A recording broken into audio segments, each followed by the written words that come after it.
guys, இன்னைக்கு வந்து நம்ம என்ன பண்ண போறோம்னா லேஸ் சிக்கன் தான் பண்ண போறோம். அந்த லேஸ் சிக்கனுக்கு வந்து ஃபர்ஸ்ட் நம்ம என்ன பண்ணணும்னா மஞ்சள் பொடி எடுத்துக்கணும். மஞ்சள் பொடி கொஞ்சம் கம்மியாக இருக்கு. மஞ்சள் பொடி எடுத்து கொஞ்சோண்டு போட்டுக்கணும். மஞ்சள் பொடி போட்டுட்டு அது நல்லா இப்படி கலக்கிட்டு அப்புறம் கொஞ்சம் தண்ணியை ஊற்றிக்கணும். தண்ணி கொஞ்சம் ஆட் பண்ணி அப்படியே நல்லா ஒரு 5 to 2 minutes அப்படியே ஊற வச்சுருங்க. கைஸ் இப்போ வந்து 5 minutes ஆயிடுச்சு. அதை எப்படி இருக்குன்னு பார்ப்போம். பேசாமல் மஞ்சள் ஒட்டி இருக்கும். அந்த தண்ணி அப்படியே கீழே ஊற்றிக்கணும். கீழே ஊற்றிட்டு அப்படியே அந்த பவுலில் போட்டுருவோம். நம்ம லெமன் எடுத்து அதை அப்படியே புரிஞ்சுக்குவோம். கைஸ் இப்போ வந்து நம்ம சிக்கன் போடுற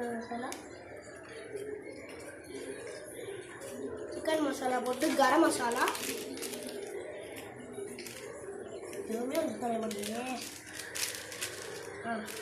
கரம் மசாலா போட்டுட்டு நெக்ஸ்ட்டு கார்ன்ஃப்ளவர் மாவு கொஞ்சம் நிறையா போட்டுங்க. கொஞ்சம் மட்டும் போட்டுங்க. போட்டுட்டு எலுமிச்சை பழம் போட்டுங்க. ஒரு வாட்டர் கேட்டகரி இருக்குங்க அதுக்கிட்டே. அப்புறம் நல்லா அதை மிக்ஸ் பண்ணிக்கணும். நல்லா பார்க்கவே கொஞ்சம் சூப்பராக இருக்குல்ல. பண்ணிட்டீங்களா? இல்லை அதை அப்படியே எல்லாத்தையும் எடுத்து வச்சுக்கணும்.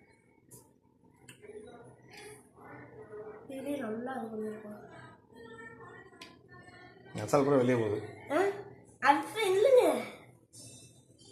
அப்போ டக்கு டக்குன்னு இது பண்ணுவோங்க. டக்கு டக்குன்னு பண்ணோம்னா போகாதுப்பா உள்ள. இல்லை இல்லைங்க, டக்கு டக்குன்னு பண்ணினா உள்ளே போகாது.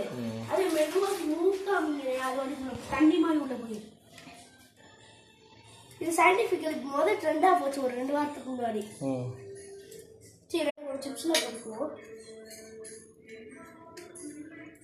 அதுக்கப்புறம் சிப்ஸில் போடணும். அப்படியே நல்லா சிப்ஸில் ஒட்டியிருக்கணும்.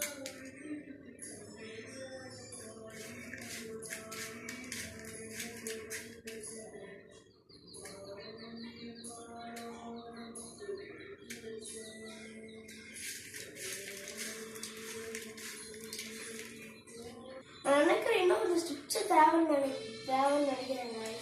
புதிய கடையில் வாங்கிட்டு வந்துடும். ஃபஸ்ட்டு நம்ம தேவை கரெக்டாக இருக்கான்னு பார்த்துருக்கோம். ஆமாம், இன்னும் கொஞ்சம் தேவை. கைஸ் இந்த மாதிரி தான் நம்மளுக்கு வந்திருக்கு லேஸ் சிக்கனு. நார்மல் சிக்கன் மாதிரியே இருக்கே. அதனால ஜூம் பண்ணி பார்த்தா தான் தெரியுது அந்த லேஸ் இருக்குது. ஓகே, உங்களிருந்து விடுபடுறது நான் வந்து ஜெஸ்